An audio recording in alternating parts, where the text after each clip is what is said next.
In this video, I'm going to show you how to fix Snapchat camera problem upside down. So the first thing you want to do is you want to open up Snapchat and you want to go ahead and try to flip the camera a couple times because typically that may fix the issue. So go ahead and click on these two arrows that kind of form like a circle, and that is basically going to flip your camera around, and sometimes whenever you do that, it is going to reset the orientation and put it back to normal.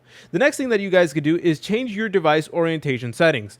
So to do this, all you want to do is you want to go up here, and then you just want to make sure that where it does say auto rotate, that it is actually selected. So please go ahead and do that. Make sure that it is enabled, and if it's already on, try turning it off and then back on. Then test Snapchat while rotating your phone again and see if that does work.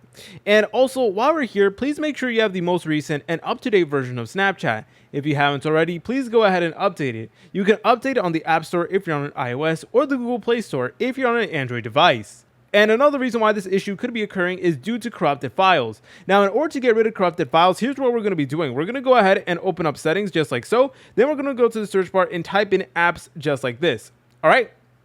And then go ahead and select on apps one more time. And by the way, this will work both on Android and iOS devices as well. Obviously, the UI is going to look slightly different, but you can still do the same thing in the system settings. And you just want to go ahead and locate Snapchat. So let's just go ahead and keep on scrolling down until we find Snapchat right over here. And as you're able to tell, I have way too many applications, but yep, here is Snapchat.